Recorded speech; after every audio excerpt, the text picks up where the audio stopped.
Hello, friends. This is Dave Hurwitz, executive editor at ClassicsToday.com. Here with, I've been reading the news lately, and the hysteria at the Boston Symphony continues to build.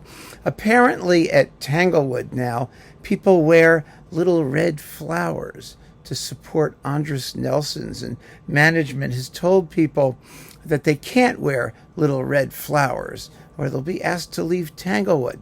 I love Tanglewood. I used to go there all the time when I was a kid. My high school friends, one of them was the daughter of soprano Phyllis Curtin, and we could drive up there, and she was up there teaching and doing stuff, and we just had a great time at Tanglewood. I went there with my family. We did the 4th of July with the 1812 Overture and the cannons blowing up. I've seen wonderful chamber music concerts up there. It's an amazing place. It's an amazing place. It should not be run like, Stalag 17. I mean, that's not a good idea. But whatever's happening up there, and for whatever reason, one of the things that has really, really struck me about this whole imbroglio is how divorced it seems to be from the real question that matters to us outside listeners. I'm not a local Bostonian. I'm not interested in the local politics in Boston, or the internal politics of the orchestra itself. I'm just interested in how they sound and what they do. And the fact of the matter is that Andris Nelsons was a thoroughly mediocre music director, is a thoroughly mediocre music director on recorded evidence. And I don't believe that that's even debatable, to be honest with you. I don't know anybody who is running around desperate for the next Andris Nelsons CD. I mean, I'm waiting for his Mendelssohn cycle as we speak. Which isn't with Boston. And that's the point.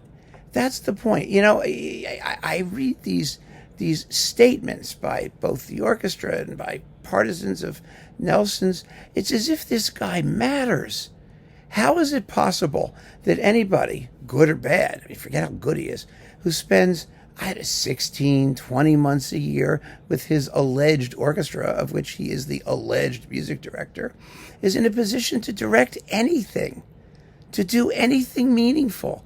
I mean, they talk about Nelson's, whether he subscribes to the orchestra's strategic vision. How is he supposed to have a vision if he's not there? I see him making his Beethoven cycle in Vienna, his Bruckner cycle in Leipzig, which is, I think, where the Mendelssohns are coming from. He did half of a decent Shostakovich cycle in Boston. That was all in Boston. I give him credit for that. It's a composer that, he wasn't going to go conduct a Russian orchestra to do Shostakovich. But if there was one available, they would have done that. And screw Boston. That's a fact. So with so little commitment to showing off, literally showing off what he achieved in Boston. I mean, if I were the music director of the Boston Symphony, one of the premier cultural institutions in the universe, and I had the opportunity to record Beethoven and Brahms and Bruckner and all these other people, I would say, I have an orchestra. We have achieved incredible things. We have a special sound. I am so proud of what we've done. We are going to make all of our recordings in Boston. Then, if management had dumped him unceremoniously, I think he could have had a case. He could have said, I was committed to this orchestra. I'm committed to this town. I'm committed to, making something for the next 10,000 years. It's going to last for generations. But there's none of that nonsense. They're all arguing over vapor, over nothing. It's hot air. And it's absolutely maddening. It really is, because I know, I don't want to hear, oh, I have tickets to the Boston Symphony. I go see the concerts with Andris Nelsons. I love him. No one cares. I really don't care whether you love him or don't love him. I care about what the presentation is to the music-loving world. And the presentation to the music-loving world is Andris Nelsons makes records. And we hear those records. And those records are just, they suck. I mean, some of them are okay. Some of the Shostakovich was terrific. But the Beethoven, the Bruckner, the other stuff, none of that was valuable or interesting. Had any evinced any particular mastery or personality given the recorded competition. I know it's very hard given the recorded competition, but you're paying this guy millions and millions of dollars over years to do something. What is he doing? Seriously, that everybody is all up in arms about. Now, I understand there's a whole different issue on the relationship between the orchestra and management. I get that. But the fact of the matter is, as everybody likes to vilify management, I tend to like management on principle. Why do I like management on principle? Because they're there in the trenches, day after day, crunching the numbers, worrying about the orchestra's finances. And don't tell me Chad Smith had his office redecorated if they're in financial straits. That's not the point. The point is that if you're going to have music directors who spend 10 minutes a year with the ensembles of which they are nominally the director, then somebody has to be in charge all the time. All the time. And, it can't be the musicians. Their job is to play the music. Yes, they should have a say. They should have input. Their opinions should matter. I do believe that.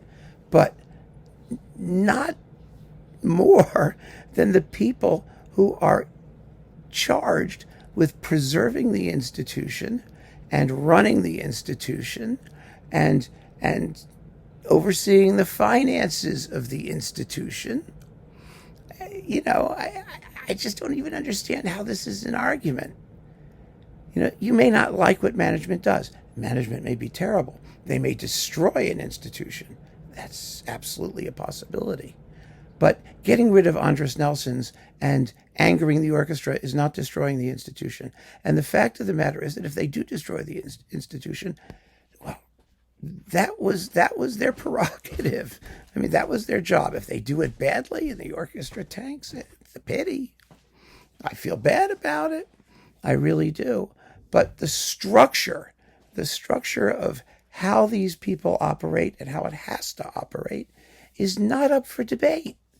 It really isn't. And it doesn't do anybody any good to take sides with Nelsons against management, because their jobs are totally incomparable. I mean, he's a replaceable figure. That's what conductors are today. They are people who run around on this musical merry-go-round every year, spending a few weeks in one spot, a few weeks in another spot. They have made themselves irrelevant. They really have. I think it's entirely possible that a conductor can make themselves essential to the fundamental existence and health of a cultural institution. But that's not what these people are doing. It's not what they're doing at all.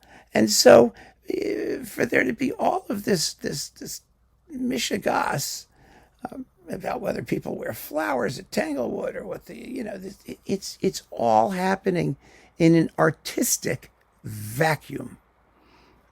Very, very simple and very clear. It's very clear to me that nobody is paying attention or even mentioning.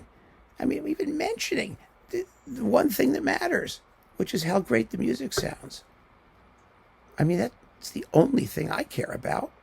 And under those criteria, Nelsons, whether you like him or not, was dispensable. And that's it. So anyway, I just thought I'd throw that out there because, all of this news about what's going on there is just maddeningly crazy. So keep on listening, friends. Thanks for joining me. Take care.